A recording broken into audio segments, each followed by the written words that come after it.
আমিও ফাইনালি ফেলে দেওয়া চকলেটের বক্স দিয়ে কানের ঝুমকা বানিয়ে ফেললাম। এই ঝুমকাগুলো এত বেশি সুন্দর হয়েছে, আপনি যে কোনো পার্টিওয়ারের সাথে পরা যাবে, দেখে মনে হবে না যে এটা চকলেটের বক্স দিয়ে বানানো। আমি খালি ভাবতেছি ফেলে দেওয়া জিনিস দিয়েও এত সুন্দর সুন্দর জিনিস বানানো যায়, সেটা যদি আরও আগে মাথায় আসতো না, অনেক কিছুই বানাতে পারতাম। তো যাই হোক, ফাইনালি যখন আমার মাথায় চলে আসছে ফেলানো জিনিস এখন ফেলানো যাবে না, এগুলা দিয়ে এখন কাজে লাগাবো, বিভিন্ন জিনিস বানাবো। তো এখন থেকে শুরু করে দিলাম, আপনারা সবাই সাপোর্ট করবেন তাহলেই হবে। তো আমি এই ঝুমকাটা বানানোর জন্য প্রথমে এটা কেটে নিয়েছি। কেটে নেওয়ার পর হচ্ছে আমি বাক্সগুলোতে সুন্দর করে একটু গ্লো গাম লাগিয়ে আমি 17টা লাগাইছি, তাহলে বেশি ভালো হয়। ওটাতে একটু সুতা পেঁচিয়ে নিচ্ছি, কারণ যাতে পাথরগুলো সুন্দর করে বসানো যায়। সুতা না পেঁচালেও চলতো, তাও আমি পেঁচিয়ে নিয়েছি। এরপর আমি চারিদিকে স্টোনের লেসটা দিয়ে একটু সুন্দর করে ভরাট করে নিয়েছি, যাতে কালি কালি না লাগে। এরপর আমি ব্লু আর হচ্ছে হট পিঙ্কের মধ্যে আমি ঝুমকাটা করতে চাচ্ছিলাম। তো আমি ব্লু কালারের কিছু স্কোয়ার শেপের কুন্দন নিয়ে নিচ্ছি, এগুলো আমি সুন্দর করে লাগিয়ে নিলাম চারিদিকে। অবশ্যই 17 গ্লো গামটা দিবেন, তাহলে হচ্ছে আপনার সুন্দরভাবে লেগে যাবে, এটা জীবনেও ছাড়বে না। আমি যখন বানাতে বসেছি তখন আমার কোনো ডিজাইন মাথায় ছিল না, কিন্তু বানাতে বসতে গিয়ে কিন্তু একটা একটা ডিজাইন মাথায় চলে আসতেছে এমনি এমনি। তো যাই হোক, আসলে কোনো কিছু এমনিতে প্রথমে করা যায় না, কিন্তু বানাতে গেলে কেমনে কেমনে ডিজাইনটা মাথায় চলে আসে।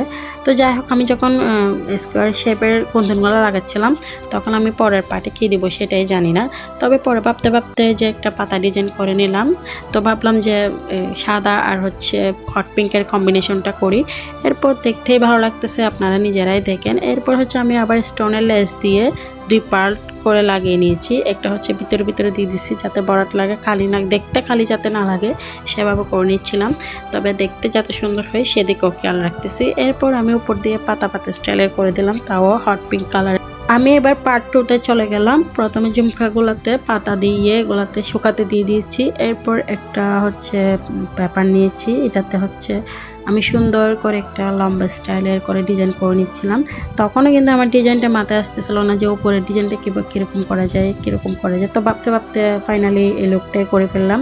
আপনারাই বলবেন যে লুকটা কেমন হয়েছে। অবশ্যই আমার ভিডিওটা শেয়ার করবেন, কমেন্ট করবেন, তাহলে বুঝবো আমার ভিডিও আপনাদের অনেক বেশি পছন্দ। এবার আমি পার্ট 3তে চলে গেলাম। এই জন্য আমি জয়েন্টটা ঠিক করে নিচ্ছিলাম, যেহেতু ঝুমকার মধ্যে কিছু পাড় লাগাবো। ভাবছিলাম কালারিং পাড় লাগাবো, পরে ভাবলাম যে সব কিছু বেশি কালারফুল হয়ে গেলে এটা ভালো লাগবে না, তাই আমি সাদা কালারটা লাগিয়ে নিয়েছি। কাঁচরা টাইপের যে পাড়গুলো ছিল ওগুলাই লাগিয়ে নিয়েছি।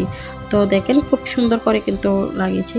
আসলে এই ঝুমকাটা এত বেশি সুন্দর হয়েছে আমি নিজেই কল্পনা করতে পারতেছি না বানানোর পরে ভাবতেছি কি রে এত সুন্দর করে বানিয়ে ফেললাম। তো যাই হোক, আমি ফাইনাল লুকটা আপনাদেরকে দেখাচ্ছি, তো আপনারা অপেক্ষা করেন যে দেখেন ফাইনাল লুকটা কেমন হয়েছে। অবশ্যই কমেন্ট করে সবাই জানাবেন কিন্তু। আর কারো কোনো প্রশ্ন থাকলে অবশ্যই কমেন্ট করবেন, আমি আনসার দেওয়ার চেষ্টা করব।